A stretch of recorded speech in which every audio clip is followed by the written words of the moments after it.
Shalom, saudara-saudara yang dikasihi Tuhan Yesus Kristus, selamat pagi.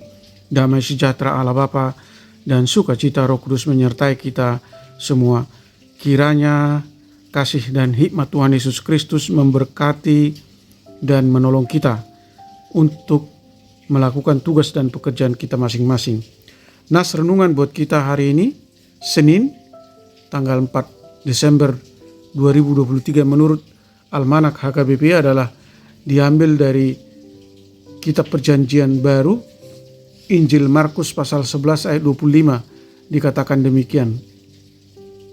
Dan jika kamu berdiri untuk berdoa, ampunilah dahulu sekiranya ada barang sesuatu dalam hatimu terhadap seseorang, supaya juga Bapamu yang di surga mengampuni kesalahan-kesalahanmu. Demikian firman Tuhan. Tema renungan, kekuatan dalam pencobaan.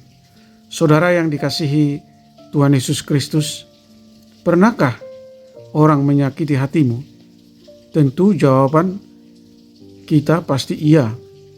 Pernahkah kita menyakiti hati orang lain? Tentu jawaban kita iya.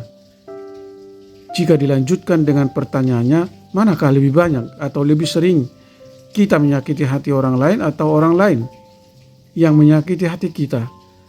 Tentunya lebih banyak yang menjawab orang lainlah yang menyakiti hati kita.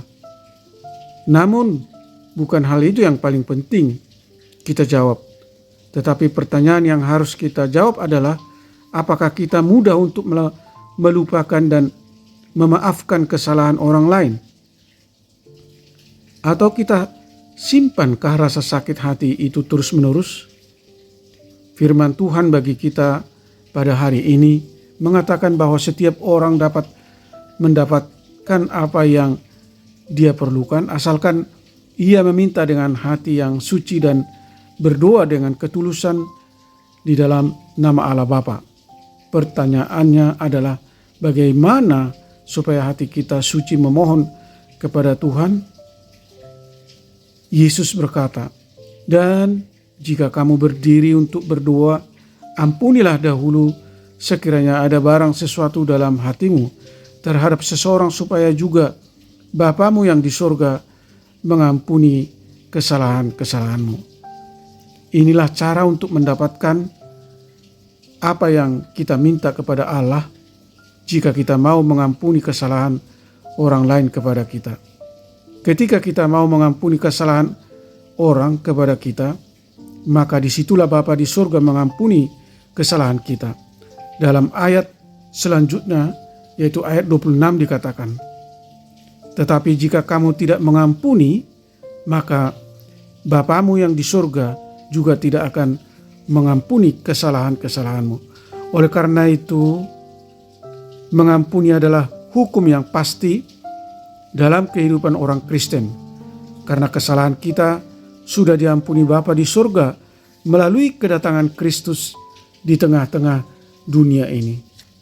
Saudaraku yang dikasihi Tuhan Yesus Kristus, kehadiran Kristus di tengah-tengah dunia ini tidak memikirkan eksistensinya, melainkan dia turun ke tingkatan paling bawah untuk menyelamatkan orang yang berdosa. Saudaraku yang dikasihi Tuhan Yesus Kristus, marilah kita berlomba untuk memaafkan orang yang bersalah kepada kita. Amin. Mari kita berdoa. Tuhan Allah Bapa di surga, Tuhan yang Maha Pengampun dan Maha Penyayang, terima kasih atas pengajaran firman-Mu hari ini, supaya kami terlebih dahulu mengampuni kesalahan orang lain, sehingga Tuhan mengampuni kesalahan-kesalahan kami. Sadarkan kami Tuhan bahwa kedatangan Tuhan Yesus Kristus ke dunia ini yang rela mati di kayu salib adalah untuk menjadi tebusan atas dosa-dosa umat percaya kepadamu. Allah sudah terlebih dahulu mengampuni dosa-dosa umat-Nya, dan karenanya bimbing kami untuk mau rela mengampuni dan melupakan dosa-dosa orang lain. Tolong kami Tuhan untuk melakukan firman-Mu yang mengatakan supaya kami bersikap baik satu sama lain, lembut hati, saling mengampuni, sabar seorang terhadap yang lain. Saat memilih untuk mengampuni orang lain, kami percaya bahwa Tuhan akan memberikan berkat yang tidak terbatas atas pengampunan yang kami lakukan, karena pengampunan yang tanpa syarat akan melepaskan pelaku dari hukuman dan mempercayakan semuanya kepada Tuhan. Berkati kami anak-anak Tuhan, para pendengar renungan pagi ini. Jauhkan kami dari segala mara bahaya. Buatlah segala usaha kami berhasil. Sembuhkan mereka yang sakit, mereka yang dirawat di rumah mereka masing-masing atau di rumah sakit. Topang mereka yang mengalami pergumulan, masalah-masalah, baik masalah ekonomi, masalah pekerjaan, masalah rumah tangga. Hibur mereka yang berduka.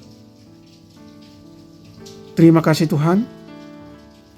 Kami berdoa dan mengucap syukur di dalam nama Tuhan Yesus Kristus. Amin. Shalom. Selamat beraktivitas. Tuhan Yesus memberkati.